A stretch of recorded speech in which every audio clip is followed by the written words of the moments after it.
आत्मा की खोज, अनंत शक्ति, आनंद और शांति, ईश्वरीय भक्ति के लिए जुड़े रहें हमारे चैनल से। आपका अपना चैनल गुरु अशोक तिवारी, लाइक और सब्सक्राइब करना ना भूलें। धन्यवाद। जय माता की, जय परशुराम। श्री गणेशाय नमः। प्रिय बंधुओं, हम सब किसी ना किसी अपने इष्ट देवी या देवता का व्रत करते हैं और उनका पूजन भी करते हैं।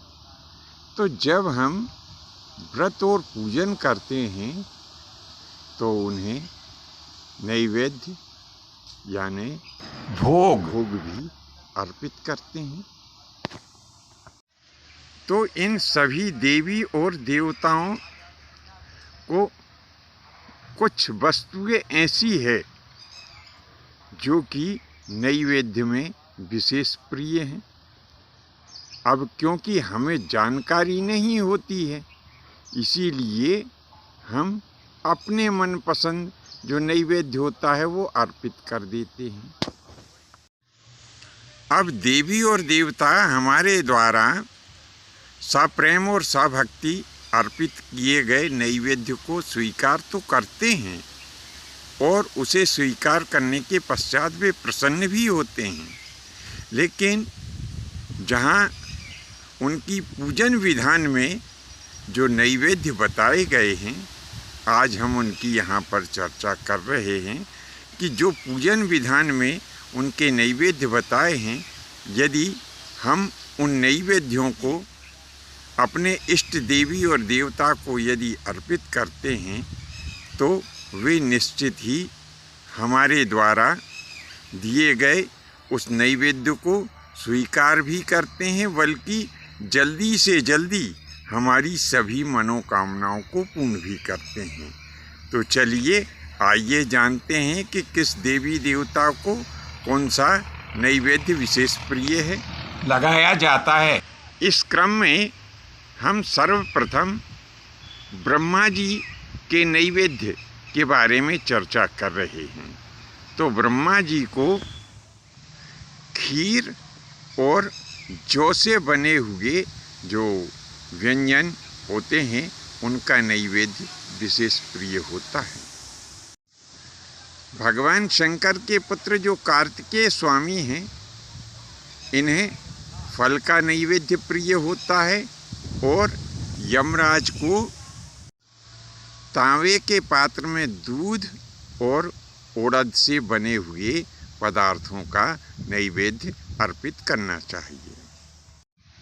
अब देवताओं के राजा इंद्र जो हैं, इनकी पूजा तो राजसी पूजा होती है, इसीलिए इन्हें नाना प्रकार के जो भोज्य पदार्थ होते हैं उनका नैवेद्य इनको अर्पित किया जाता है। अग्निदेव जो होते हैं उन्हें हविष्यन यानी वह पदार्थ जिनका हवन हम करते हैं, इन पदार्थों का नैवेद्य अग्निदेव को लगता है। इसी प्रकार से जो जगत के पालनहार भगवान विष्णु हैं, इन्हें भी अनेक प्रकार के व्यंजनों का नैवेद्य लगाया जाता है। और जो राक्षस हैं, राक्षसों को मांस और मदिरा का नैवेद्य लगाने का विधान है। जो रेवत हैं, तो रेवत को उड़द से बने हुए पदार्थ और भात का नैवेद्य लगाया जाता है।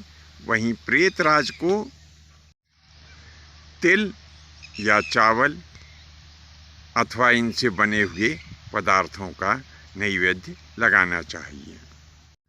देवताओं के वैद्य जो अश्विनी कुमार हैं, इन अश्विनी कुमारों को मालपुए का नैवेद्य लगाने का विधान शास्त्रों में बताया गया है। इसी प्रकार से वसुओं को उड़द से निर्मित पदार्थों का और चावल का नैवेद्य लगाने का विधान है। वहीं पितरों को घी, खीर और शहद का नैवेद्य हमें लगाना चाहिए। भगवती कात्यायनी यानी जो दुर्गा देवी है, इन्हें जौ से बने हुए पदार्थों का नैवेद्य लगाने से माता दुर्गा देवी प्रसन्न होती है तथा कमलवासिनी जो माता लक्ष्मी हैं, इनको दही का नैवेद्य लगाने का विधान बताया है। वहीं माता सरस्वती जो हैं, इनके लिए खट्टा, मीठा और नमकीन यानी ये तीनों प्रकार के रसों का जो नैवेद्य होता है, वह माता सरस्वती को अवश्य ही लगाना चाहिए। जल के देवता जो वरुण हैं, इन्हें गन्ने का रस और भात का नैवेद्य लगाने का शास्त्रों में बताया है। जब हम कुबेर देवता की पूजन करें तो इनकी पूजन में सदैव घी और उससे बने हुए जो पदार्थ होते हैं, उनका नैवेद्य ही हमें कुबेर देवता को समर्पित करना चाहिए। मरुदगण जो हैं, इन्हें उड़द से बने हुए पदार्थ और चावल का नैवेद्य अर्पित किया जाना चाहिए। और भैया भगवान गणपति जो हैं, इनके बारे में तो सबको पता है कि भगवान गणपति को मोदक बहुत प्रिय हैं। जब तक कि गणेश जी को मोदक नहीं चढ़ा दिए जाते हैं, तब तक गणपति जी की पूजन सफल नहीं होती है। इसीलिए इनकी पूजन में मोदक अवश्य ही चढ़ाना चाहिए।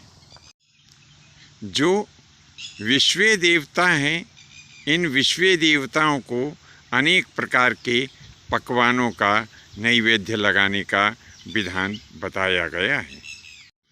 मातृकाओं को उड़द से निर्मित पदार्थ और भात तथा दाल का नैवेद्य लगाना चाहिए। हम जब भी ऋषिगणों की पूजन करें तो ऋषिगणों को सदैव दूध और भात का नैवेद्य ही हमें उन्हें अर्पित करना चाहिए। वहीं जो नाग देवता हैं, उनके लिए दूध और सूर्य देवता के लिए अनेक प्रकार के पकवानों का नैवेद्य लगाने का विधान बताया है। अब जो सूर्य के वाहन हैं, इनको भी नैवेद्य अर्पित किया जाता है। जब भी हम सूर्य की पूजन करें तो जो उनके वाहन हैं, उनको भी नैवेद्य अर्पित करना चाहिए। तो सूर्य के वाहन के लिए घी से बने हुए पदार्थों का नैवेद्य हमें अर्पित करना चाहिए। भगवान रुद्र को सदैव तिल या उससे निर्मित पदार्थों का ही नैवेद्य हमें लगाना चाहिए। इसी प्रकार से वायुदेव को उड़द से निर्मित पदार्थों का और भात का नैवेद्य लगाने का विधान बताया गया है।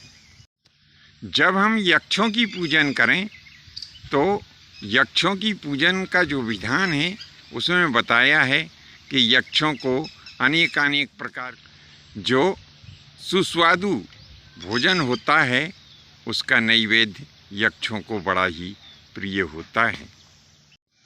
तो बंधुओं, यह प्रस्तुत विषय वस्तु आपको कैसी लगी, नीचे कमेंट्स बॉक्स में अवश्य लिखें। आज्ञा दें। धन्यवाद। जय माता की, जय परशुराम जी।